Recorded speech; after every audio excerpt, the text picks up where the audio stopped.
Un party historique dans une villa de Québec avec plusieurs centaines de personnes, des DJ de renom, des invités de marque et du champagne à volonté. Tout semblait parfait à un détail près. Bienvenue dans cette nouvelle vidéo. Aujourd'hui, je vous parle du plus gros party jamais organisé au Québec. Tout a commencé avec une fille de Québec, une barmaid de Québec qui venait de finir son quart de travail au bar et qui, en sortant de l'endroit, s'est vu accosté par un homme. Cet homme, c'est Idrissa Dacosta. Il était à bord de sa voiture et a demandé justement à cette barmaid à savoir est-ce qu'elle travaille ici, ce à quoi elle a acquiescé. Et Monsieur Dacosta, l'homme en question, a dit qu'il était patron d'une entreprise d'événementiel nommée One Life.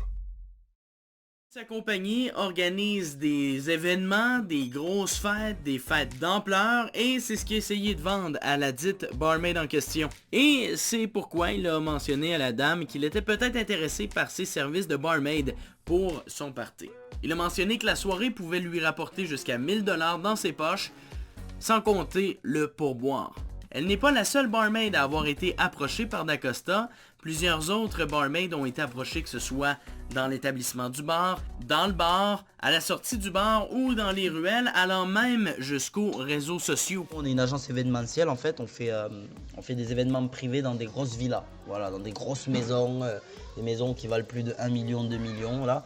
Et nos invités, c'est vraiment des invités sur invitation seulement, et c'est une certaine, on va dire, c'est très privé. Donc on a des banquiers, on a des influenceurs, on a des artistes, on a aussi des gens qui sont dans l'immobilier, des directeurs d'automobile. Donc c'est une clientèle assez spéciale, c'est pas des enfants. Dacosta a invité les filles à de nombreuses reprises chez lui pour parler de l'événement. Mais étrangement, à chaque fois, c'était toujours les mêmes données qui étaient émises. On disait qu'on voulait des gros noms, qu'on voulait attirer le plus de gens possible, que ce soit des barmaids, des personnes invitées, on voulait inviter un maximum de personnes. C'est pourquoi on a demandé aux barmaids en question d'écrire dans leur biographie Instagram One Life, qui référait justement au nom de l'entreprise de Dacosta. Et avec ça, on souhaitait attirer le plus de gens possible à cet événement-là, puisque ces filles-là, qui sont des barmaids dans le coin de Québec, sont dans le fameux nightlife dont tout le monde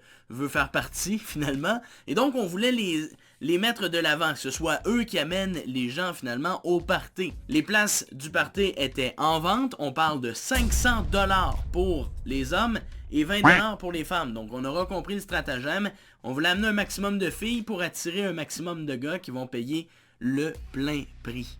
Et avec cet argent-là, qu'est-ce qu'on va faire? Eh bien on va renflouer les coffres et c'est pour payer des artistes de renom, des DJ de renom. Et là, vous allez me dire, William, tu nous en parles depuis le début de la vidéo. C'est qui ces artistes-là de renom? C'est qui ces DJ de renom-là qui vont être présents pendant le party? Eh bien, la liste est très longue. Elle se résume à 0. 0 personnes ont été invitées. Pourquoi?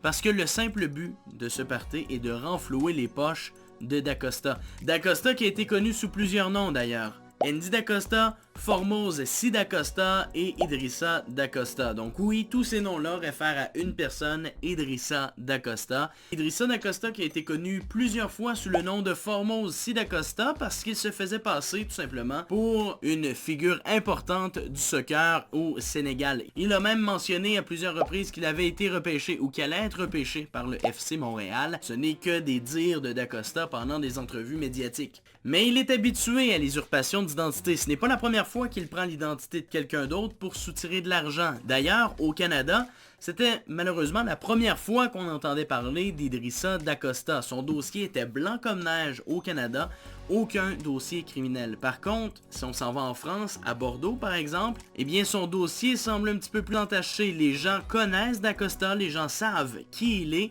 et il est un peu connu comme le loup blanc là-bas. C'est-à-dire que tout le monde sait qui il est et tout le monde s'en méfie. D'où le fait qu'il est venu s'installer au Canada. Et non, il ne prenait pas ces identités-là pour le plaisir. Dacosta avait un arrière-pensée. C'est pourquoi il a réussi à flouer un entraîneur de soccer et une personne dans le domaine de l'immobilier au Québec à la hauteur de 14 000 $.